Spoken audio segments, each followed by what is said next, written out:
And welcome to another edition of the Michigan Football Breakdown, focused on the offense without Borges. This is different. This is Ohio State week. Took us a little extra time to get prepared for this one, especially coming off of an Illinois game, a contest. Which let me give those dudes credit. They're better than I thought, especially on defense. I am impressed, very impressed with the Illini plan, the coaching, the players.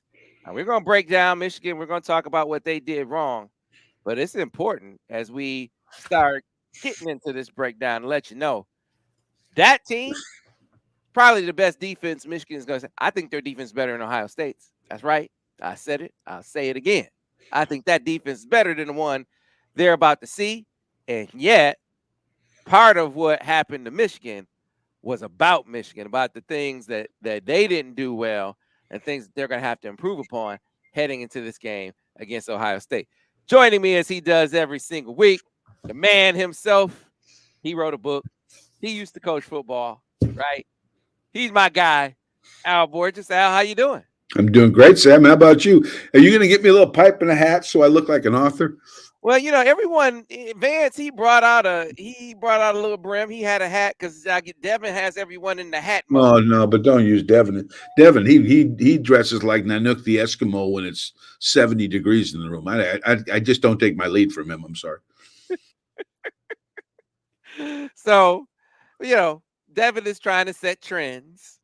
But I always find it interesting to talk to you guys to get your perspective on games, on the position, on the quarterback position. We're going to dive into that because one of the things that I really questioned both of you on hard this week was how do you get a quarterback in rhythm? Like, how do you when he's struggling, how do you get him on track? How do you do some things that get him feeling good? And that's not always throwing two or three passes in a row, right? And so we'll get into that. Before we do, let's rewind the tape, Al, and take me through what you saw Michigan, Illinois. This is not the bitter and the sweet yet, but Illinois' plan, Michigan's reaction to it, how things changed, if at all, when Blake Corum went out. What were your takeaways from that Illinois contest? Well, Illinois, and again, I talked to you before the game about Illinois because I had looked at them a couple days before the game, and I felt like the way they played, their style of play, never mind their athletes, was going to be tougher on Michigan than most of the defenses that they faced. And they are talented too, which you could have great schemes and no players and not look very good. I've learned that one. But they are unique. They play a defense, all their fronts come from a one high look, okay? Where most teams do their disguises from a split safety look, and they'll spin safeties down, right? Or they'll stay in that cover four quarters or roll corners up into quarter out. Everything comes from split safety look. That's not Illinois. Illinois stays in a one high look so they can keep the box loaded. And by keeping the box loaded now, they can run all those run blitzes, Sam.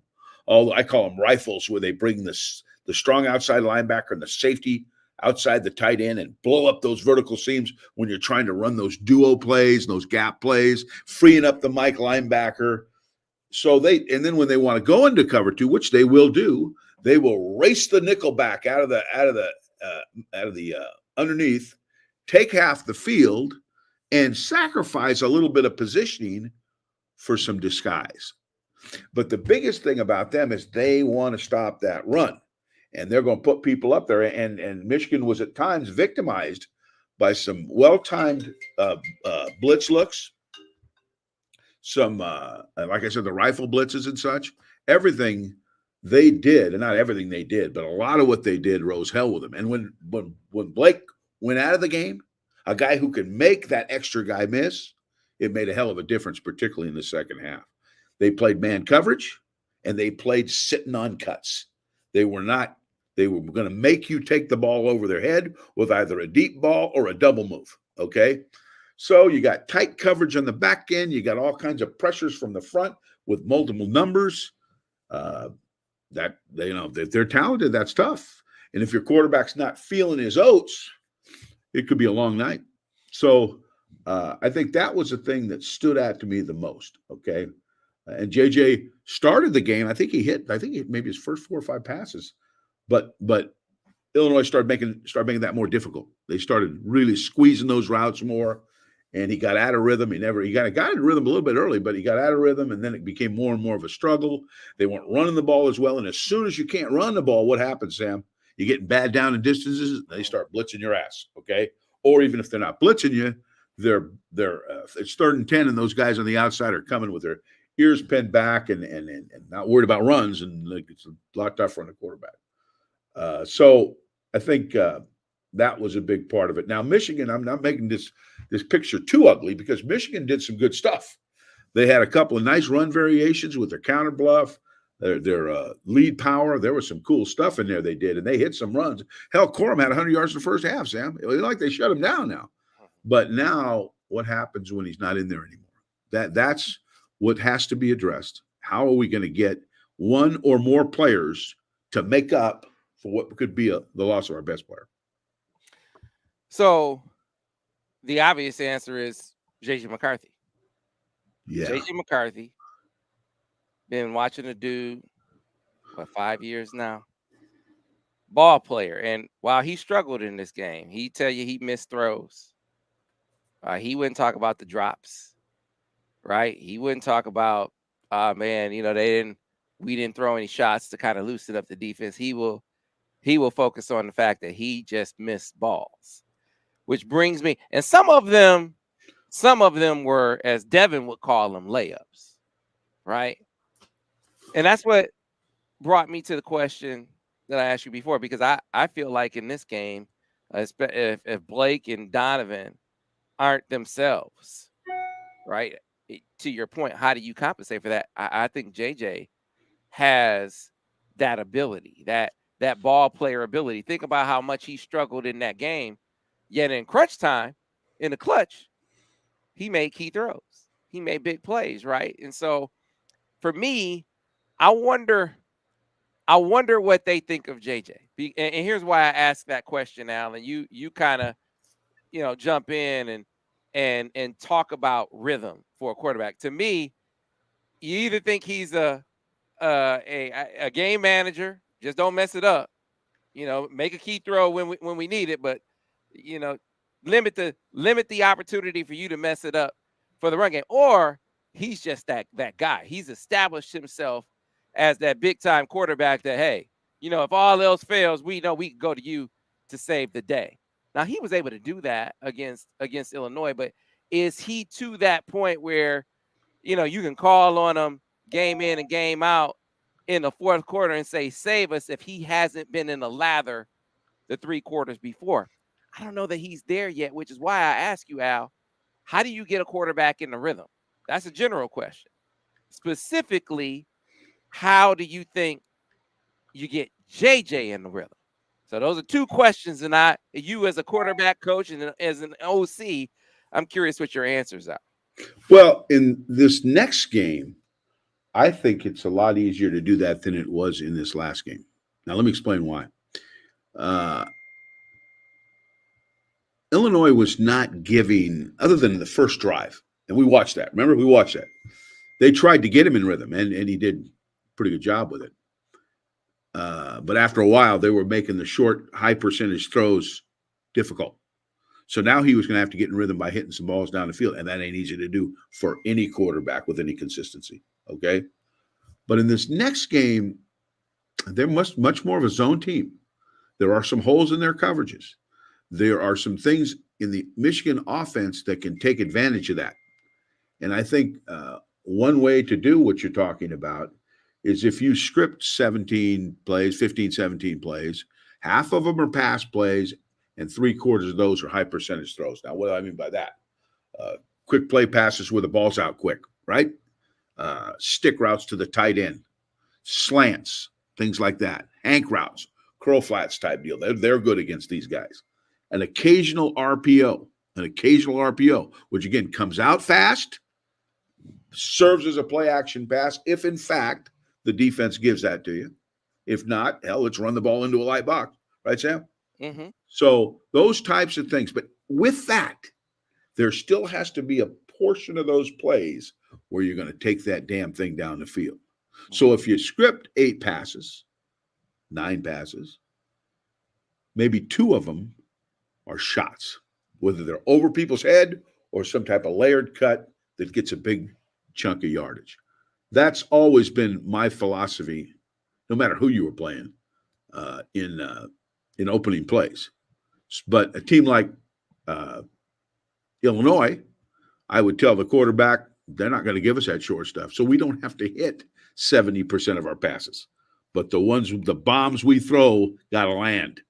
They got to land, or at least some of them do, to do enough damage to get them off us.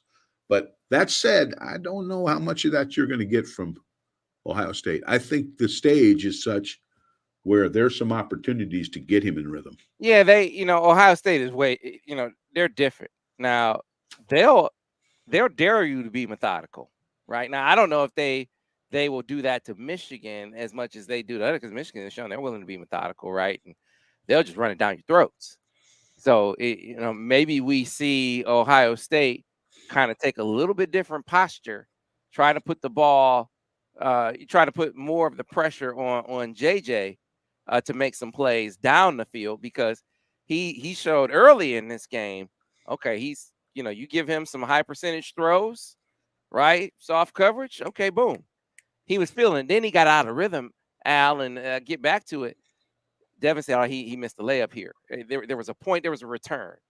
There was he had a guy. I think it might have been Ronnie open on a return, and he just flat missed it. Yeah. Now, just no ifs, ands, or buts about it. Not on Ronnie, not on the conditions. JJ just flat missed it. And I said, I asked Devin at the time. I said, so, how much of that is him being out of rhythm, and can they do things? Because I know this dude. Like someone just said in the messages, talking about, he said you can do video, you can talk about how long you've seen JJ play. You've never seen him have the reins of a college team. It's different than beating up on high schoolers or coming off the bench.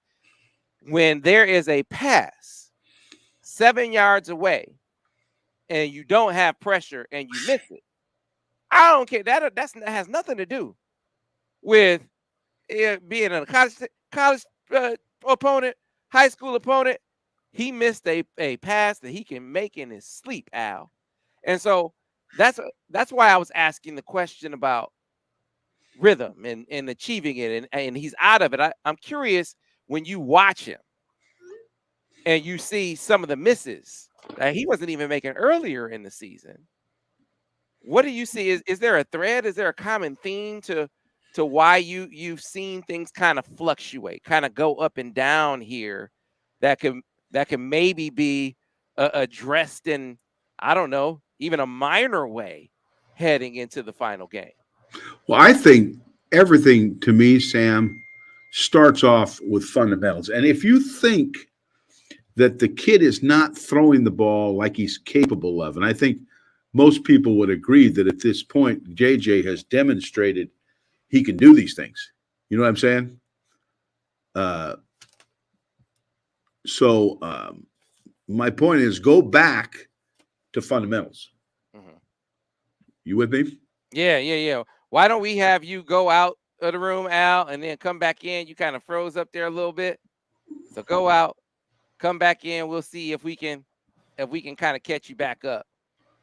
All right, no problem. All right. So we'll do that. We'll get Al Borges back in, because you look back at that game, and you talk about fundamentals, to be able to, and this is one of the things I've heard you talk about, Al, to be able to repeat the fundamentals. So I need you to back out of the room, Al. Back out of the room, You got it. and then follow the link back into the room and see if that fixes your lag issue No there. problem. See if we can get you We, back on we've point. yeah, we've dealt with this before. I got you. Yeah. So one of those things where being able to repeat mechanics is one of the things that I heard Al talk about this week, heard Devin talk about this week, is that is something you can see him drive a hole shot, and Al said it's perfect weight transfer. He drives the football and it's right there, and then you see a little bit later in the game where he throws it over Colston Loveland's head. And the difference, the distinction between the two is he said, man, I just see a difference in his footwork. And we have gorgeous Borges back. So Al, you talk about fundamentals and repeatable, to be able to repeat the fundamentals the same time every single time. When I was asking you, like, what do you see? That was the thing that you sort of highlighted. You said you don't see it being the same every single time. Yeah, and there has to be a consistency to it because every step the quarterback takes counts. I mean, you take one you shouldn't take, and the ball's off time. If you take it in the running game, you can't hook up correctly with the back. Everything is so critical that you're very finite with your footwork and your fundamentals and such. And what can happen, and I've been guilty of this, is as you get more into the season, you get more into scheming and you get more into game planning and all that. And if you don't keep an eye on it, it can deteriorate. And so you got to sometimes when you have a game like this, it gets your attention. I know it did with me.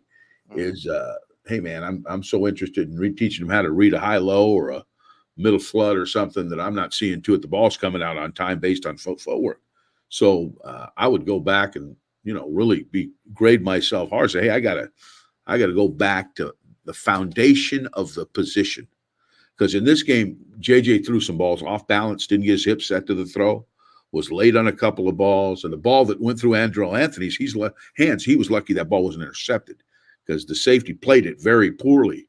Andrew should have caught it, but it was thrown late. So my point is those little things, you got to refine them all the time and stay on top of yourself about making him do it and then stay on top of him once you make him understand that it's an important thing from game one to the last game of the season. So to me, here's the thing, and I think that JJ has I think he has amazing potential. I think he has all the tools to be a fantastic drop back passer. Fantastic drop back passers have repeatable mechanics, right? They do it the same every time. Their footwork's tied to the throw. Everything that you preach about, Al, those things are givens. Those things are works in progress for JJ. And I'm sure these are things that he's working on his own. Like you don't have to tell him. All right, man. I'm telling you, he's drilling himself. But in the here and now, in the moment, there's some things he's already good at. He's already good at throwing on the run, throwing on the move. And if it's not there, doing some improv and running. And you know what else he seems really comfortable with? RPOs. And that's why I say I don't know quite what they think, because that's a trust thing. RPOing, that's you, the coordinator, saying, hey, young fella, go make me right. You told me one time that's what coordinators, hey, they can't be wrong with RPO, Can't right? be wrong with RPO. I always said that. I tell young coordinators that. I go, hey, don't fall in love with this RPO stuff now. I've done it, and it's great. But what happens, you want to put it all on the quarterback now, and he shouldn't have. He's got enough responsibility in the game without making him do that 50 times a game. You call 75% of the game and let him RPO the other 25%. So right. And so here's what I'm getting at. Throwing on the move, improv, and all that. That's one thing. RPO is another thing. Both require some trust, right? Because you're taking some plays, some runs, maybe even away from your proven tailbacks. But then you're putting a lot of, when you talk about RPO, you're putting a lot of decision making right in his hands, right? And I just don't know where they are in that that level of trust, the Stetson Bennett level of trust. Because you go back to that game, and this is one of the things that I thought was going to be a big difference going from Cade to JJ. Not just the athleticism and the arm; those are big. Cade did a great job for Michigan. One of the RPOs weren't his thing. That's not a disparagement. That's not to denigrate him. That just wasn't his forte. So they didn't call a lot of them. And that was a glaring and stark contrast in the Orange Bowl when Stetson Bennett, they was like 13 in the first half. Al, they were RPing the heck out of Michigan. I was like, okay, yeah. When they and get remember something, Sam. Remember something now. 2 weeks earlier, they wanted Stetson Bennett out of there. He was at, but because he was the Alabama game, I think it was. He was not good. I don't think the RPOs were looking so good that day. Okay. Right. But he grew. He grew from that. You know what I mean? And when they needed him, he put on an RPO clinic He at the did. Michigan game. He did.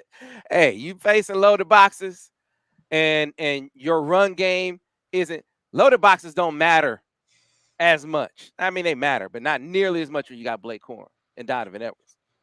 Yeah, but Loaded. think of it, Sam. What if you got both?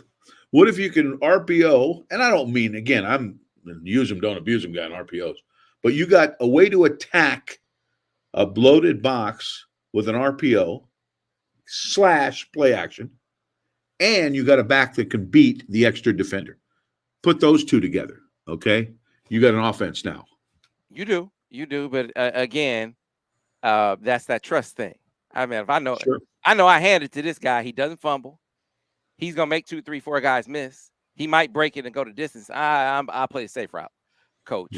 Hey, just let's take you back into coaching mode, Al Borges. I mean, if you were coaching and you got the best running back in the country and an offensive line that's road grading over people and they're loading the box and it doesn't matter, you're probably handing the football off. It's just easy to do, right? Easy It to ain't that heavy, Sam. That ball's light. do. Blake can carry that thing.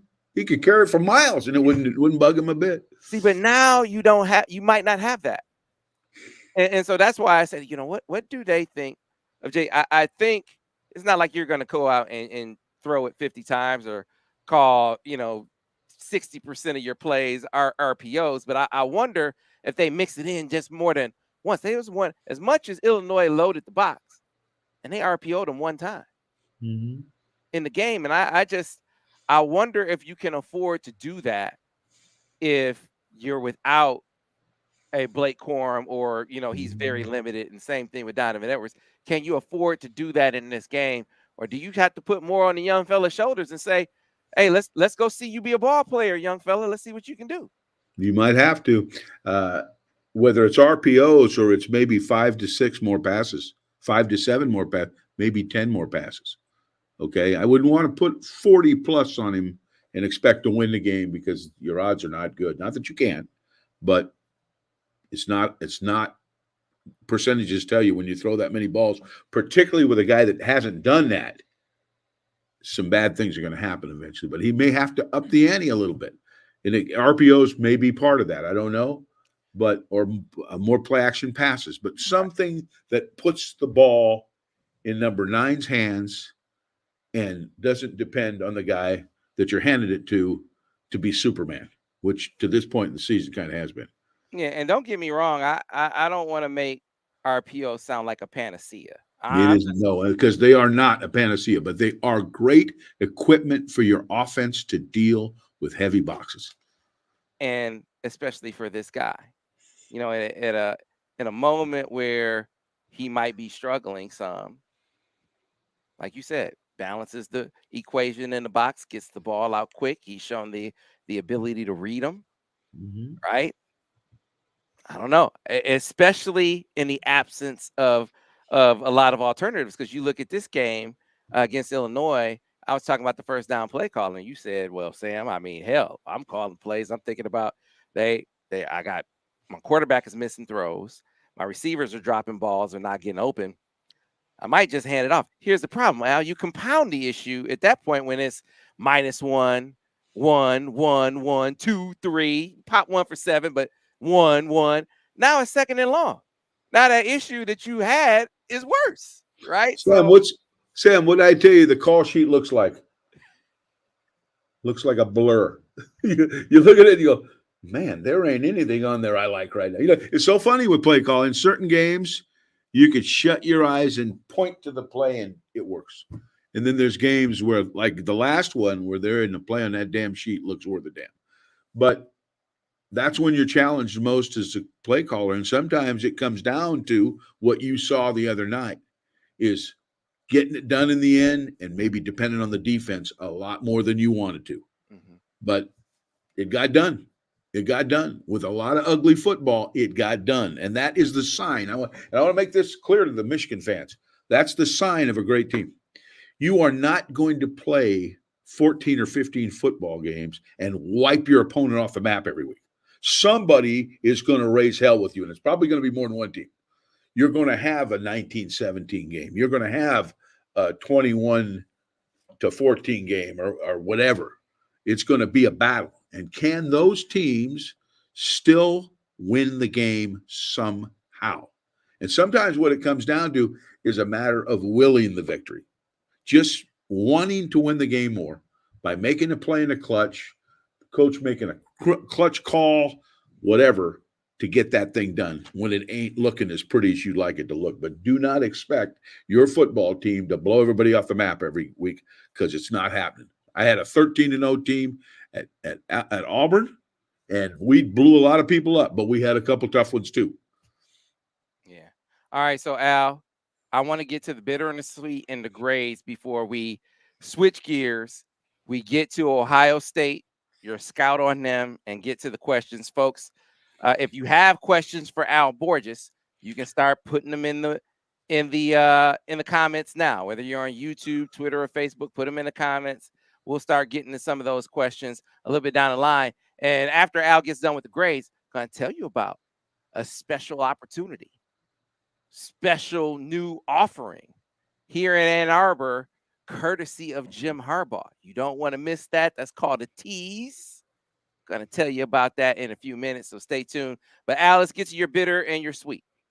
Okay, the bitter was the inability to consistently throw the ball, because that really, in the second half of the football game when Blake got hurt, we had to have guys making plays, and it wasn't always just the quarterback. Okay, we had to do a better job of protecting when we weren't running the ball as well. People had to step up. They did in the end. God bless them. But I think unless they're able to balance their offense, in particular in times where they're not rushing the ball as well, there's going to be problems. So I think that's the first thing. Handling teams that are up there in a box giving you a bunch of run blitzes. Now, there's been two teams that jump out at me, and that's Indiana and Illinois. Those two teams showed very similar thinking, I will say, not exactly the same schemes, but similar thinking in terms of run blitzing Michigan. So I think they got to handle that better than they did, and still be able to be functional with the run game, even if they don't have their best player. And that's challenging. I'm not making that sound easy, because it's not. Okay. This is a couple weeks in a row now where we're still not handling man coverage as well as we could with our receiver core. Made some plays. We're getting open against zone, doing that, but we need to get some more shots down the field so we can take some bigger chunks. Total yardage was 376 to their 326, but this team is capable of being a 500-yard or close to 500-yard a game team if they are hitting on all cylinders. But that part of their game, I think, is got to take another step if they're going to beat the biggies, and the biggies are coming up. Okay, but I think those were kind of the biggest deals. I think too the cool things. The thing I thought were sweet. I love seeing the screen, and we're going to talk about it in the telestrations. But boy, oh boy, was that night! I mean, it kept two drives going. Big plays, big chunks. The fly action screen was big. Run variations to counter bluff, which we'll detail in the telestrations, was a cute wrinkle that got a big run from Blake. I think his biggest run of the game. The opening play of the game, the lead power where they ran a power play, led Ronnie Bell up in there. They ran that a couple times. Both of them were hits. The first one was a big hit. Okay, but those types of things, those were really cool. And the thing that I can't say enough about, is coming through in a clutch. Jake Moody. And this is an offensive show, but trust me, as far as I'm concerned, Jake can come into my meeting anytime he feels like it. And I'm going to consider him an offensive player because he is money. He is money. So, just keep in mind, he's eventually going to miss one, okay? That doesn't make him a bad kicker, because everybody misses one eventually. But he has been solid when it counted. And that isn't necessarily offense, but that is a suite of massive proportions. So JJ got to get him more accurate the type of accuracy he was showing early in the season, where he was, upper 70s, 80%. I don't expect that, but he's got to throw the ball. He's got to make more routine throws, more routine completions, and I think he'd be the first one to tell you that. So there was some sweet. It wasn't all bitter, but it's going to have to take another step this coming week. The coach has got to take a step, empty the drawer, man. It's Ohio State. Don't leave anything in the drawer. If you got it, use it. Don't worry about championship games or playoff games. The hell with that. This is the championship. This is the playoff game. So whatever they got, let it rip. Players, play like it's the last time you'll ever put pads on, even though it ain't going to be. So I think that's how you got to think of this game. That's the way I thought of every rivalry that I ever coached in. And Sam, something else I want to mention too is I always, as a coordinator, kept a locker. I think we mentioned this a year ago. I think you had the question is, do you ever save anything? I hate to say save it, but I will put plays in a locker designed just for Ohio State, or designed just for Alabama when I was in Auburn, or designed just for USC when I was at UCLA. And there'd be 4 or 5 of them that they had none of them on tape. They'd have to go back 5 years, and most guys won't do that on some of the plays we ran. So pull them out. Don't be afraid to run your quarterback in this game. I was always a little hesitant early in the year, Sam, to run the quarterback too much, because if he got hurt in game 2, I always wanted to jump off a bridge, But we're in game 12, okay? Throw caution to the wind. Run your bluffs. Put in a +1 run. Run your crack sweep, your quarterback crack sweeps. Run anything, quarterback draws. Don't be afraid to let it rip with him now, because we're coming down the home stretch, and we won't want to leave any bullets in the gun. So that was always my approach. Sometimes it was good, sometimes maybe not as good, but I did not want to. What did Cortez do when he burned all his ships? Did he? Yeah, because he wasn't coming back, right? He wasn't coming back. Well, when this game's over, you ain't coming back. That's it. You either win or you lose. So, all right, Al. Grades. Okay. Oh, this wasn't a good grade game, Sam. It just wasn't. Unfortunately, although I don't think the O-line played that bad. I think I had them with 27 minuses totally. Pretty darn good when you consider it's 4 guys. I had the O-line with a B. I thought technique, I thought Strom did a good job. I just think there were some free defenders sometimes that they couldn't do anything about. You know what I mean? Tight ends were a B-, mostly blocking, but some inexperience on routes. Screwed up JJ a couple times.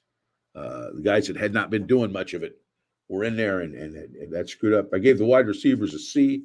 I did not think they played particularly well, blocking or receiving. Probably of the 11 games, that was probably the worst I'd seen them. I gave JJ a C to C-, and most of it was accuracy and throws. That was the biggest part. As terms of his heart, I give him an A, because he had a great will to win at the end, but we need more than that to beat the biggies, okay? And then the running backs, I gave him a B, because I gave him a B to B-, but because Corum didn't play half the game, some kids had to be in there that hadn't played much, and it's not like they did bad. They did the best they could, but there were a few plays that could have been made that weren't. So, but overall, the offense was a C+ to B-. And that's kind of cutting them a little slack. I only gave them that much because I thought their will was strong. I thought they wanted to win that football game more than Illinois did, and Illinois wanted to win it pretty bad. So, like I say, sometimes you just got to will wins, and I think this is one of those. Well, I'm going to say again, as we get to this this announcement for you diehard Michigan fans out there, put some respect on Illinois' name. Maybe I'm talking to myself. They're legit. I mean, and I haven't been the only defensive coordinator in this league I've been more impressed with than Ryan Walters is Jesse Minter. Jesse Minter has been tremendous. He's a Broyles Award finalist, but so is Ryan Walters. He's just short. That's no disrespect intended to Phil Parker.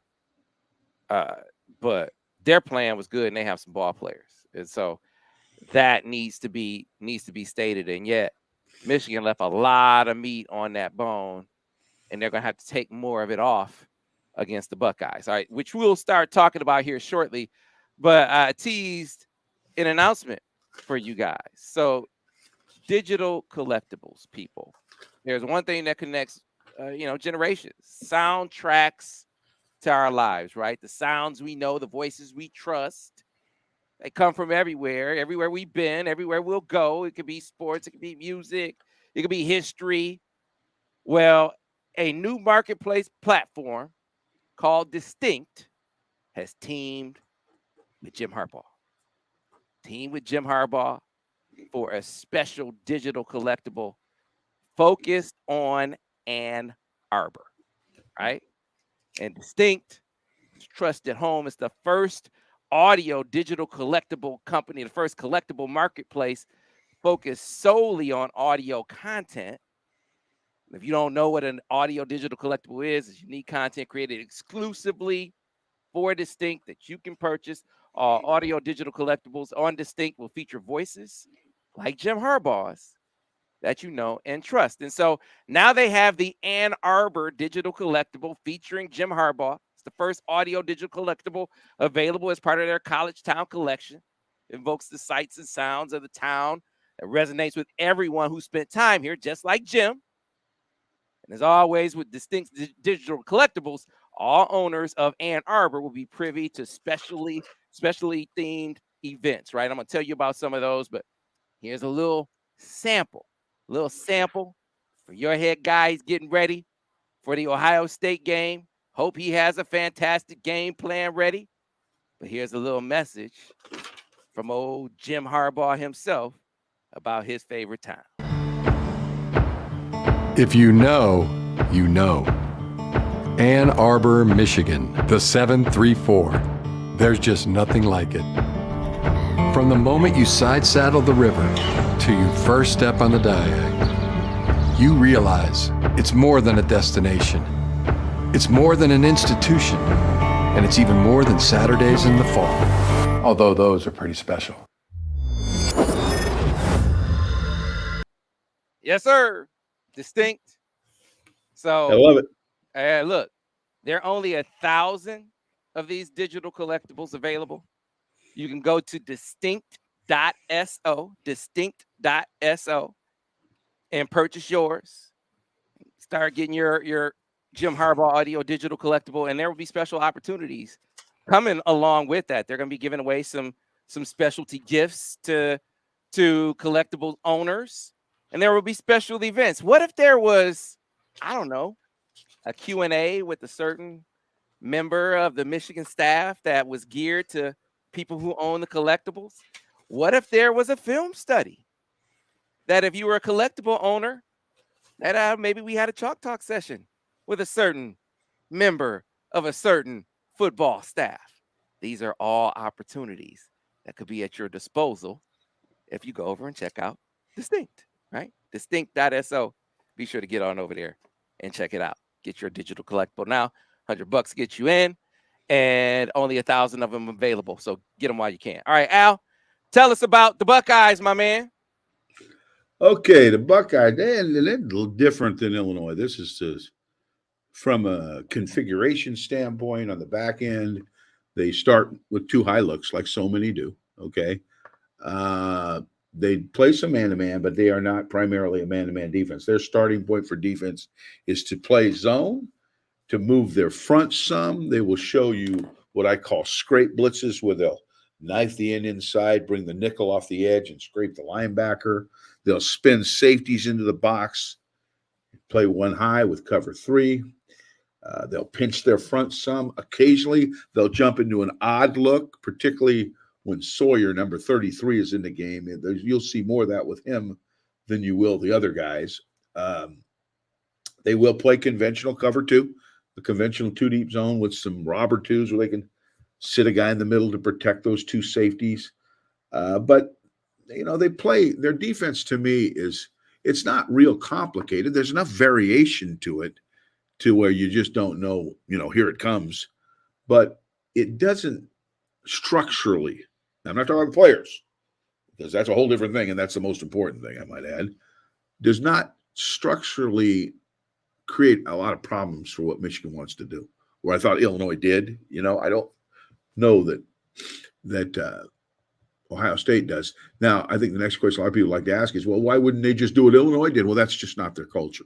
They can put those things in, they won't be any good at them because they didn't practice them from day one, and they'll probably put their players in bad positions if they try to mimic what Illinois did. Illinois does what Illinois does because that's what they've done from the first day they walked out to the practice field. So I think some of I can't even say this guy's name, Sam. You might have to help me. I don't think you can either. But it's JT. Just call him JT. Tui Mua. Forget it. What am I talking? It's funny. All my Samoan players used to tell me, Coach, just enunciate every vowel and you can get his name right. Well, here's what I know. JT got too many vowels for me now. I can't deal with that one. JT made too many plays for Penn State. He won that game by himself. Oh, he's a good player. He's number 44. He will play mostly on the left side. I've seen him line up on the right side, but he is a very good football player. Ty Hamilton, their nose guard, plays a shade. He's a good, solid player. Vincent, a defensive tackle, number 6, and Zach Harrison, they're what they call their jack, which would lead you to believe he's a linebacker, but he really isn't. He's much more of a defensive lineman. Chambers and I believe it's Eichelberg play the Mike and the Will linebackers inside. Active kids. They kind of get them all lined up right. It was not bad. Hickman, 14 and 12. Ramsden are their safeties. 14 and 15, their nickel guy. Tanner McAllister. They kind of line up on the same side. And then 12, and I think 41 started the last game. So I'm not sure these guys are going to be in there, but I've watched 4 or 5 games. These are the people I've seen for the most part. Cameron Brown, 26, started the last game, but he has not played near as much as some of the other kids have. And number 10, Denzel Burke, he has played a lot, and he usually plays left corner. Good athlete, good player. But, they're solid. They're Ohio State. They got some guys. They were cool kidding here, right? But so does Michigan. And the matchup is anything but a mismatch. Okay. Now, would I like to have Blake Corum? You're damn right I would. Okay. I'm not going to minimize that. But this is not a team that should be able to take Michigan apart. I can't see it. Not the way Michigan's played defense this year. And if you add to it bad elements, which are always possible, I think that plays to Michigan's advantage. And proof of that is if you look at Michigan or Ohio State playing a couple other games, i.e. the Northwestern game, they rendered themselves at times inept in that game offensively, which I never would have thought. But it was the elements that was keeping them. And the running game has at times been a little erratic, and I heard their running back might be hurt. So this is a pick 'em game. Anybody, and let me tell you something, Tim. I don't personally think, I think playing in Columbus is an advantage for Ohio State. I don't think it's a huge advantage. I think that most rival games that I've been involved in, they motivated themselves, and you didn't really care who was in the stands. Now that's has a lot bigger effect, I think, in other games, where you're not as motivated, but you can bet that the Wolverines will come out inspired to play these guys. And I guess it's a home field advantage, but I don't think it's worth many points. I'll say that. Gotcha. All right, Al, time to get to the questions. All right, so let's start off first with Jay. Al says, we understand that 3rd and 4th string running backs aren't going to be as good as Blake or Edwards, but did you see any change in the blocking? It seemed our guys kept getting tackled behind the line. Yeah, that's a great question because how many times have you seen that happen to Blake Corum? Not very often, right? The one thing we said about our offense run game is 2 things, right? They vary their looks with a multitude of tight end movements and they get all their plays started. You know what I mean? Well, in this game, you didn't have those guys that could win those one-on-one deals like in other games, and uh, Illinois was showing them all kinds of run blitzes, all kinds of leaking fronts where vertical seams were blown up, and selling out sometimes and giving something else up to say, hey, they're not throwing the ball very good. Let's make them beat us that way. So, yeah, there was probably some of that, but that has not been an acute problem for Michigan, just the opposite, really. So, hopefully, whoever has to take that football, they can get those plays started, and we'll see some nice runs. Yeah, they started playing with more abandon. Yeah, when Blake went out, though. I mean, it was like no doubt. I mean, they had no feet. Right. One play, the free safety's coming off the weak side. The next play, the strong safety's coming with the strong outside linebacker off the strong side. If they got you in a 30 in a passing situation, they got into 30, twisted both backers with little target blitzes. I mean, it was, you know how defensive guys are, Sam. They're like when the shark sees blood in the water. Yeah, that's exactly what it was like.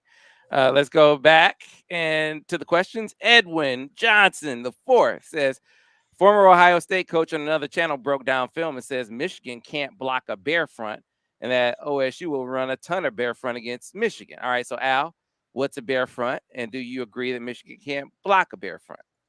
Well, I don't. Basically, 3-4 defense, contemporary 3-4 defense is a bear front. You play with 2 4-eyes, which are 2 defensive tackles inside the tackles, your tackles, a nose guard, which is zeroed up, which means he's right on the nose of the center, and you got 2 guys coming off the edge. So,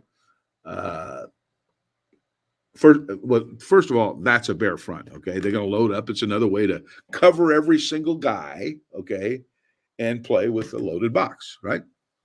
And it is a good run defense. But to say Michigan can't block it, they've been blocking basically bear defenses the entire year. Number 2 is, unless it was goal line, I haven't seen Ohio State line up in a bear defense yet. Okay? So if they did it, it would be out of their culture, and it's likely they're not going to be near as good at it. So they may run it. I don't know.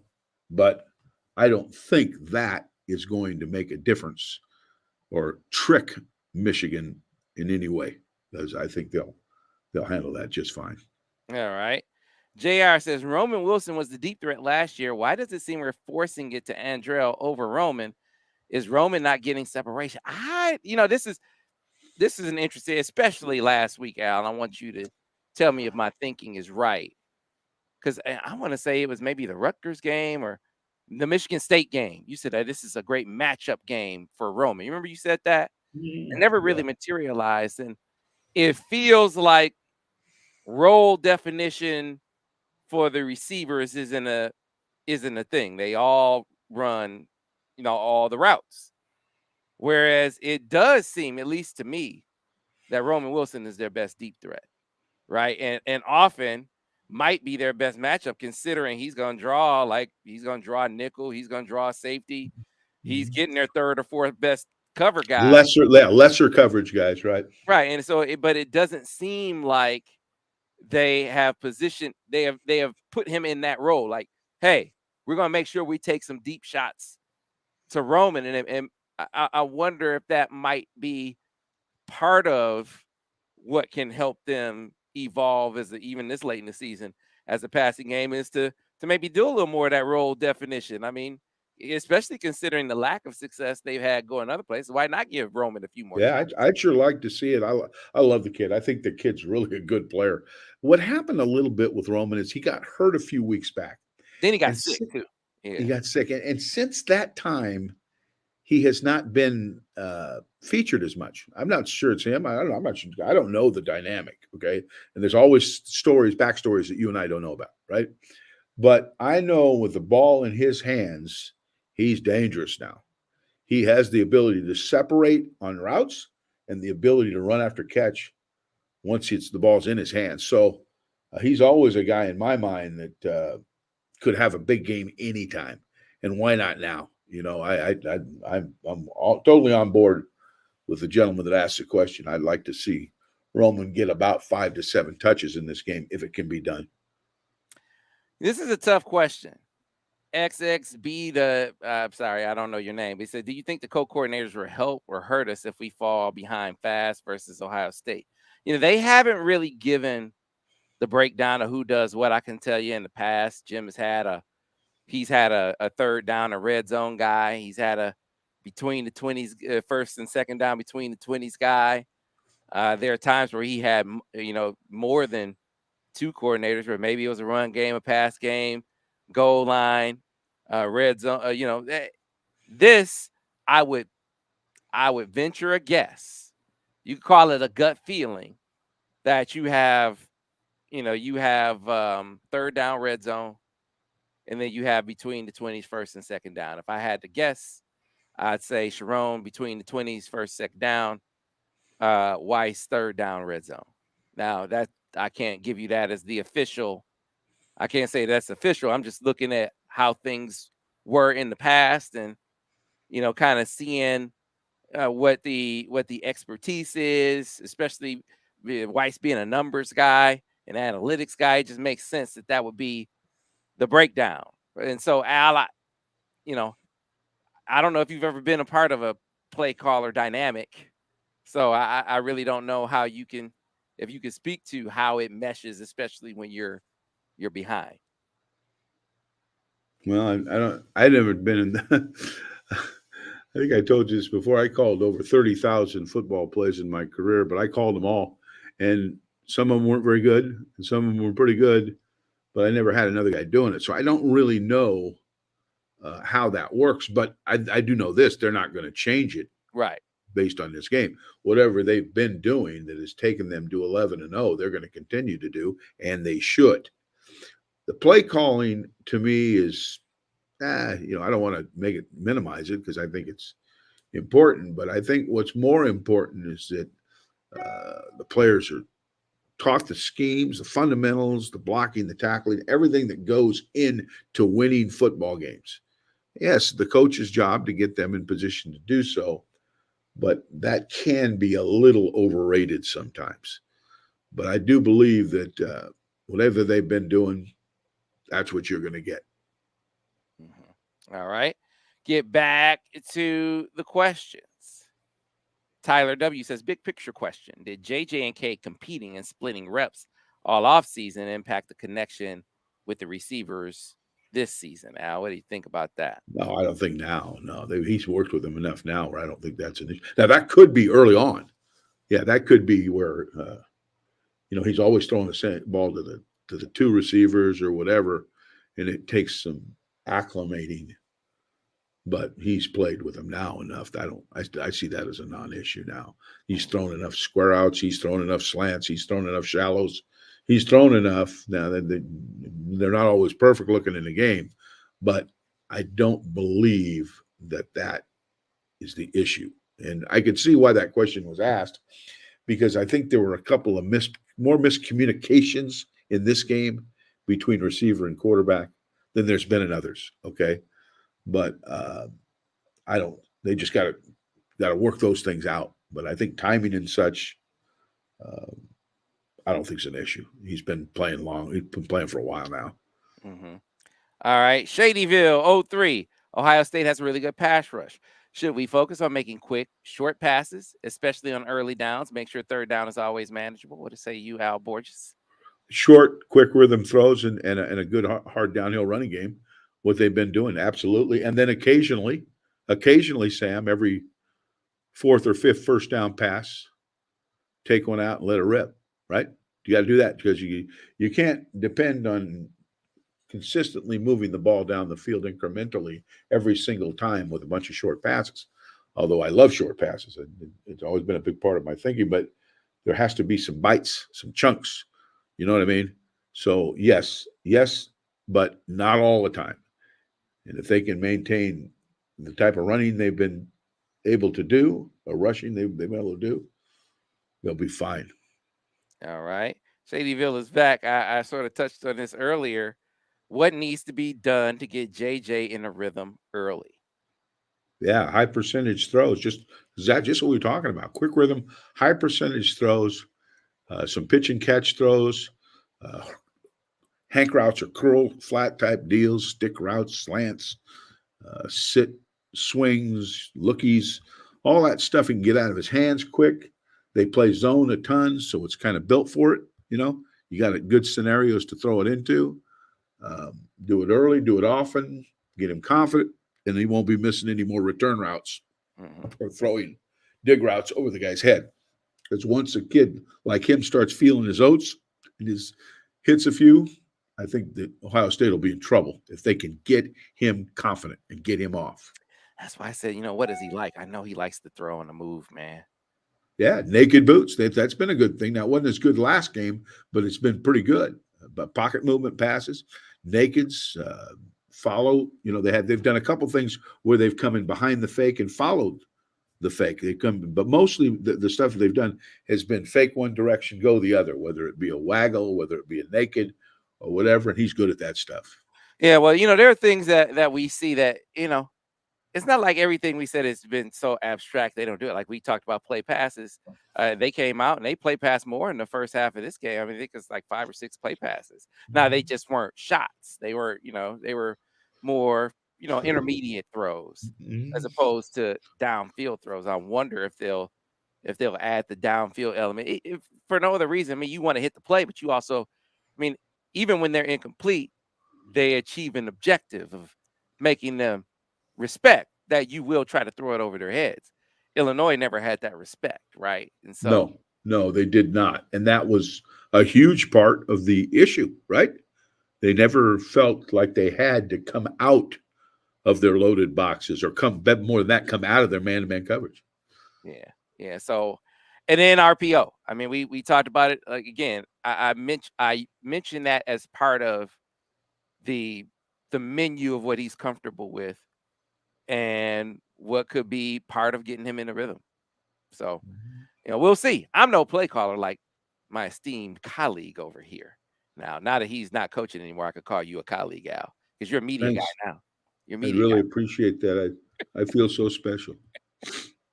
All right. Andrew Bailey says, Al mentioned Indiana and Illinois as the two teams utilizing heavy run blitzes. After Indiana, Michigan ran crazy on Penn State.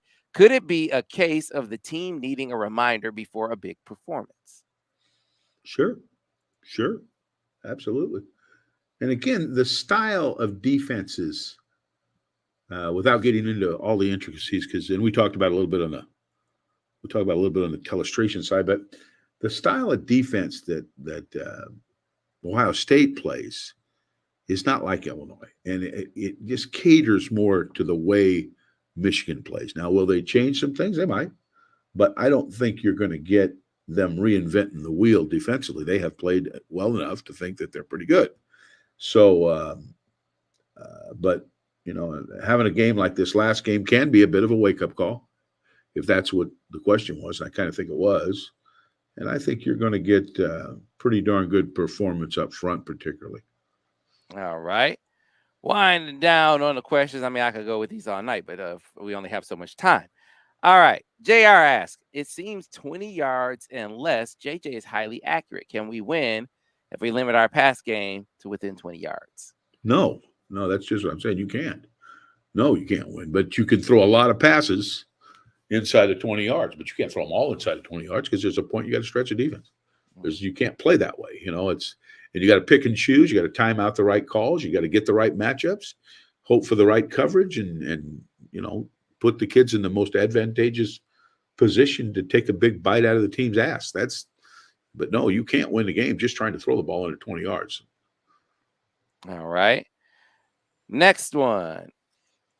All right. So standing both. Okay. So Al, give us 3 effective offensive plays Michigan can run to surprise Ohio State.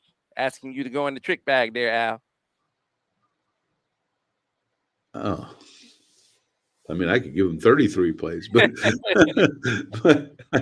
first of all, you don't just, it's got to fit who you got. Number one, I could wallpaper the walls. I have a hard drive of over 450 cut-ups over 20 years. I got plays, and more plays, but it don't matter what the plays are. It matters who the players are. But I think one thing I will say, I think they're ready for a reverse. and maybe two. Maybe two. I think they're ready for some kind of a exotic, whether it's a flea flicker, a double pass, or whatever. Again, you got to make it calculated. See if you find a safety that tends to bite. Guys that a little more aggressive on the run. I wouldn't just pull it out of my bag. I'd make sure it fits. But some kind of an exotic, and maybe another screen, and maybe a screen they haven't seen, because this last screen they look like they'd never practiced one screen in their life. Now, they did a pretty good job of shutting down those vertical running lanes in the run game, but they didn't do a very good job of stopping that screen. And maybe maybe change the look on the one you just ran, or put in a tight end screen or something like those. Those are all things that I would always keep in a locker, and pull them out for a big game like this. And it's amazing the success that we would have on those plays. They practice them during 2 days, fall camp, and not even use them again until later on, and they still worked out pretty good. And it was all because of the element of surprise. All right. Dude 51 asks, Al, if Donovan was in a splint or a cast but dressed, would you play him and let him run or catch the ball?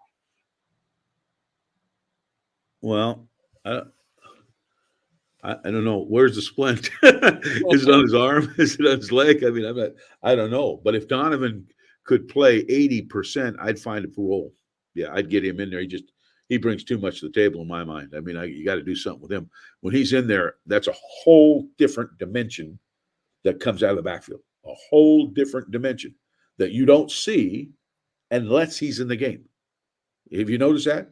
Mm-hmm. When he's in the game, all of a sudden it's rail routes, it's flat routes, it's halfback passes. It's all kinds of stuff that the other backs probably don't have the skill set for, or not quite as good. But he just adds something to your offense. So yeah, I would definitely play him, and hopefully he will be good. And I'll tell you another one that I haven't heard anybody ask about is Luke Schoonmaker. I was just about to bring up a question. I knew you were going to go there. I want to elaborate on that before I answer the next question. Oh, where he is? Look at that. Yeah, it says, Al, everyone's talking about Corum, and rightfully so. But Schoonmaker being back along with Colston Loveland, is Ohio State good at stopping tight ends? Well, good tight end, nobody's good at stopping, okay? Because that's a position, you get a good one in there, you got to give up too much to stop him. Let me tell you something that's hurt. Let's retrace our footsteps a little bit. We're talking about the rhythm of the quarterback, right? We've talked about that the last couple weeks. Well, who's been missing the last couple weeks? Luke Schoonmaker. Who's been catching 5 to 7 yards, 5 to 7, maybe more passes a game before he got hurt? Who is the closest target to the quarterback? Schoonmaker. All roads lead to Luke Schoonmaker. He is a go-to favorite target of number 9, and he hadn't been there for a couple of weeks. Now, we can sing the praises of Loveland, Bredesen. I think they're good players, but he does not have the go-to mentality to throw the ball to those guys that he does to Luke. There were times I think people were thinking they were throwing at him too much and not enough to the receivers. But you want rhythm, get him back. Because I bet if he's back, you're going to get some rhythm. No doubt. All right, we'll call this the last one. All right. Mark Edwards says, we need to take some plays from the Maryland game and spring them on Ohio State after a few quarters. The RPO to the right side with JJ is going to be our bread and butter. That much I am sure of. I don't know where the certainty comes from, but I don't think the idea is bad.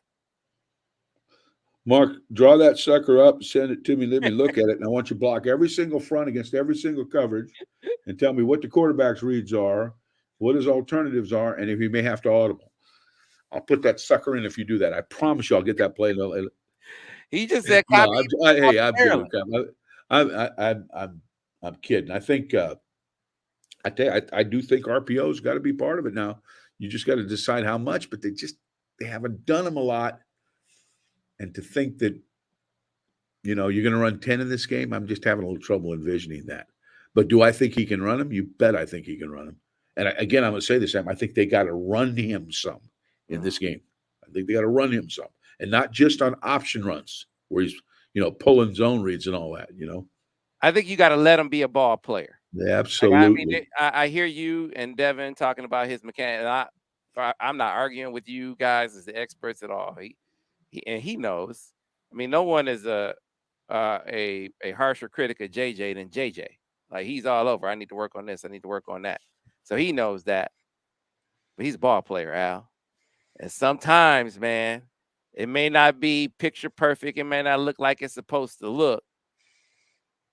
But in certain respects, and I'm talking about whether he's on the move and, his comfort zone plays, he could just make it. He could drop a snap, pick it up, scramble, find CJ, Oh, right? Denard play. That's a Denard play. When Denard dropped the snap, that's when you were in the most trouble. He turned it into a 70-yard run. Yeah, you got to let him go a little bit. Here's the deal.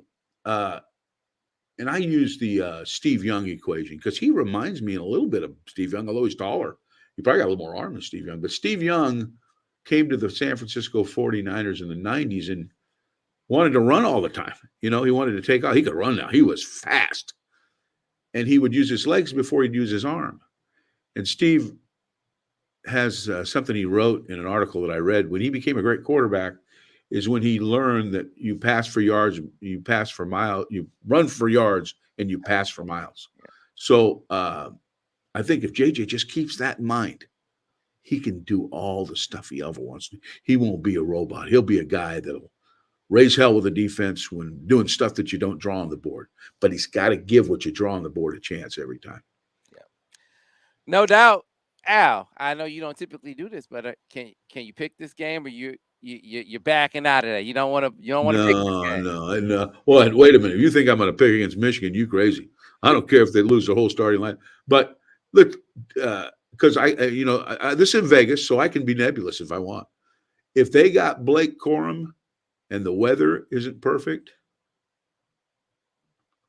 be a happy bus ride home from Columbus or whatever they're doing. Without Blake, I still ain't counting them out because I think in these games, guys tend to step up. Michigan is sick of Ohio State. I'm sick of Ohio State. You're sick of Ohio State. They won for a long time. It's time to catch up. And I don't care who's in the lineup. So that's my pick. Yeah, Ohio State's like a bad fungus. They're like that athlete's foot. Like, that's an insult to the fungus, Sam. Ohio State is like jock itch. They're like a hemorrhoid. You need the Tufts medicated pad to take care of them. I'm just saying, Al. The evil empire, Sam. Get rid of them, man. The evil empire, Sam. Come on, man. I'm just saying. Empire. You got to love this, though, folks. You got to love this dynamic. 2 undefeated teams. I'm with you, Al. I understand. The chips are down when you have your best players hurt, but you have other guys that are capable of raising their games to another level. And I think JJ is that dude. I think he's capable. Right. Certainly coming off a game where he struggled. I think that's the recipe for him to come out and play the best game he's played. I think that's what we're going to see. Time will tell, though. Listen, folks, if you like this program, be sure to rate it. Be sure to review it. Be sure to tell all your friends about it. That's if you're listening to it on our podcast platform. They can get it wherever they get their podcasts, Google, Stitcher, Spotify, iTunes, you name it. Of course, you can also follow us on YouTube like a lot of you are. Be sure to like the videos. Be sure to subscribe to the channel. That way you'll get a notification every time we put another one up. But last and certainly not least, 75% off annual subscriptions over at the MichiganInsider.com. The Black Friday deal came early. Doesn't get better than this. A whole year. That gets you through signing day, gets you through Michigan, Ohio State, gets you through the Big Ten Championship, gets you through the playoff, right? Get you through spring recruiting. Next season even. All of that covered for 75% off. You cannot beat it over on the MichiganInsider.com. Why wouldn't everybody do that, Sam? Oh, man, Why wouldn't everybody? I'm trying to tell. I don't get it. And maybe one of these events, we'll have one of these team events where we have a bunch of copies of Deny of the Tiger that we can get signed by this author right now. Now, that's a good idea. Deny the Tiger, been out for a little over a month, selling some copies, baby. I'm telling you, I am reinventing myself as the next John Steinbeck. John Steinbeck is from my hometown, Salinas, California. I always go by the Steinbeck house whenever I go back home, and they're going to have a Borges house here in about 100 years. So, Deny the Tiger, Amazon or Barnes and Noble. You know what I did today, Sam? I went into Barnes and Noble. They didn't have my book. Why? Oh, They sold out? hemorrhaging. So I told her, "Where's my book?" He goes, "Who are you?" so, so I told him, "I'm not John Steinbeck, but I do have a book." I showed her, and they ordered some books, Sam. I had to twist his arm, but they ordered them. So There you you can go. get it in about a week or so. You'll be able to get it at the Barnes and Noble here in town. All right, folks. Well, we'll be back next week breaking down this game, breaking down Michigan, Ohio State. You know where to find us. Be sure to tune in next time for the next edition of the Michigan Football Breakdown, focused on the offense with Al Borges. Go Blue.